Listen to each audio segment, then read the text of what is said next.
Assalamualaikum warahmatullahi wabarakatuh. Alhamdulillah rabbil alamin. Kita pada pagi hari ini oleh Allah diberikan kesehatan dan kita bersama-sama dapat belajar yaitu pendidikan agama Islam dan budi pekerti. Salawat dan salam semoga kita aturkan kepada baginda Rasul Nabi Muhammad sallallahu alaihi wasallam. Semoga kita mendapatkan syafaat beliau.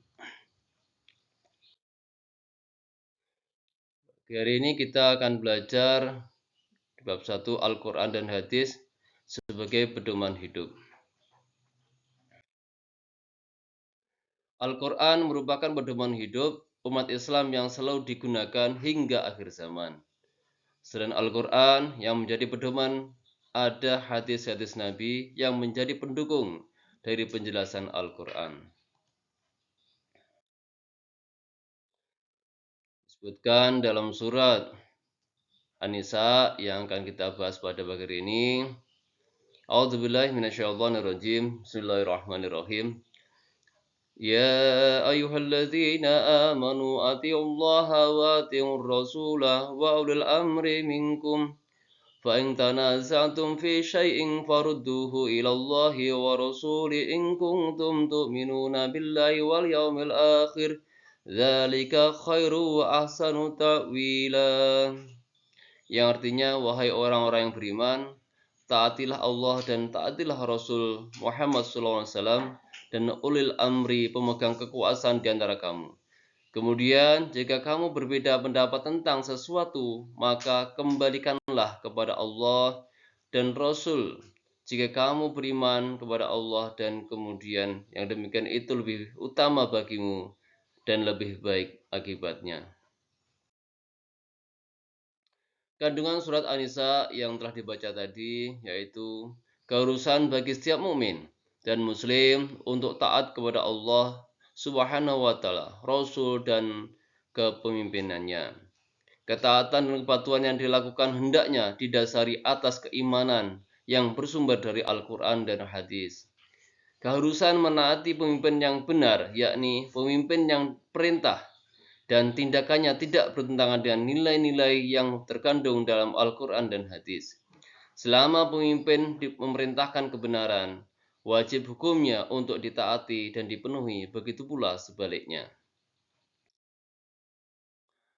Di surat An-Nahl disebutkan, A'udzubillahi minasyaitonirrajim. Bismillahirrahmanirrahim. Wa ma anzalna 'alaikal kitaba illa litubayyana lahumul ladzi ikhtalafu fihi wa hudaw wa rahmatan liqaumin yu'minun. Yang artinya, dan kami tidak menurunkan kitab Al-Quran ini kepadamu, wahai Muhammad SAW, melainkan agar engkau dapat menjelaskan kepada mereka apa yang mereka perselisihkan, serta menjadi petunjuk dan rahmat bagi orang yang beriman. Kandungan surat An-Nahl ayat 64 yaitu sebagai dasar dan pedoman yang dapat membuka pikiran untuk dapat menilai kebenaran atas bimbingan wahyu. Sebagai pembimbing sekaligus dapat menjelaskan persoalan yang diragukan sehingga umat dapat melihat kebenaran dan kebatilan. Sebagai petunjuk yang dapat membimbing umat manusia menuju jalan kebenaran sehingga terhindar dari kesesatan sebagai rahmat bagi orang yang beriman. Contoh perilaku yang mencerminkan Quran surat An-Nisa ayat 59 dan surat An-Nahl ayat 64. Yang pertama, setiap umat Islam wajib patuh dan taat kepada Allah SWT dan Rasulnya serta pemimpin selama perintahnya tidak bertentangan dengan syariat Islam. Selalu mengembalikan setiap permasalahan kepada Al-Quran dan hadis. Meyakini bahwa Al-Quran dan hadis dapat dijadikan pedoman dalam kehidupan di dunia. Senantiasa memahami isi kandungan dari Al-Quran agar dapat membedakan sesuatu yang benar dan salah. Setelah kita membahas tentang Al-Quran, kita akan pelajari tentang Alif Lam Syamsiah. Alif Lam Syamsiah adalah alif lam yang dirangkai dengan kata benda atau isim yang diawali dengan salah satu dari huruf-huruf syamsiah Jumlah huruf syamsiah ada 14 huruf, yaitu po, sa, shod, ro, ca, dob, zal, nun, dal, sin, zo, za, shin, lam. Cara membaca alif lam syamsiah adalah dengan cara memasukkan atau dalam mengidghamkan. Dalam bacanya alif lam, lam sukun, huruf-huruf syamsiah sehingga bacaan lam sukunnya hilang dan lebur ke dalam huruf syamsiah yang mengikutinya. Karena bacanya dengan diidghamkan, maka bacaan alif lam syamsiah sering juga disebut dengan idgham syamsiah. Berikutnya yang kita pelajari adalah alif lam qamariyah. Alif lam qamariyah adalah alif lam yang dirangkai dengan kata benda atau isim yang diawali dengan salah satu dari huruf-huruf qamariyah. Jumlah huruf qamariyah ada 14 huruf, yaitu alif, ba, ghain, ha, jim, kaf, waw, kha, fa, ain, qaf, ya, mim, ha.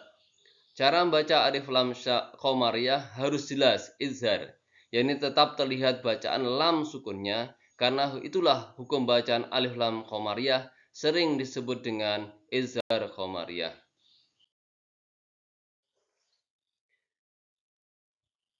Pengertian hadis. Hadis secara bahasa berarti al-jadid, yang artinya adalah sesuatu yang baru. Menurut para ahli hadis, hadis merupakan segala perkataan sabda Nabi, perbuatan, hal ihwal, kejadian, peristiwa, masalah, dan ketetapan lainnya yang disandarkan kepada Nabi Muhammad SAW. Dari definisi tersebut dapat kita pahami bahwa hadis adalah segala perkataan dan perbuatan yang mencakup seluruh peristiwa, kejadian, dan masalah serta ketetapan lainnya yang disandarkan kepada Nabi Muhammad SAW.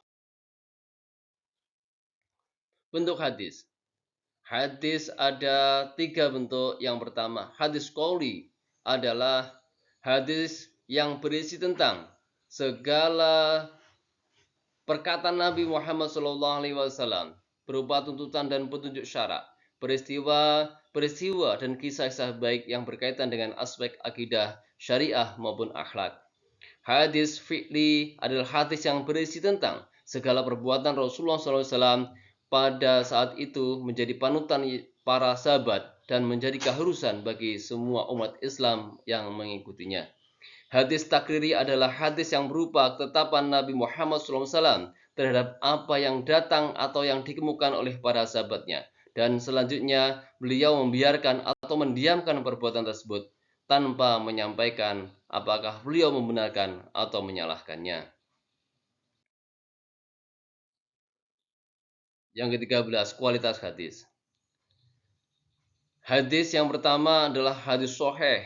Menurut bahasa berarti yang sehat, yang selamat, yang benar, yang sah, dan yang sempurna. Berarti hadis sahih adalah hadis yang sah, hadis yang sehat, atau hadis yang selamat. Sebagian ulama berpendapat bahwa hadis sahih adalah hadis yang disandarkan kepada Nabi Muhammad SAW. Hadis hasan merupakan hadis yang mirip dengan sahih, yaitu hadis yang diriwayatkan oleh perawi yang adil namun kurang kuat hafalannya. Letak perbedaannya hanya pada tingkat hafalan para periwayatnya. Hadis dhaif secara bahasa berarti hadis yang lemah, yang sakit atau yang tidak kuat. Sedangkan pengertian secara istilah adalah hadis yang tidak memiliki syarat hadis atau hadis hasan.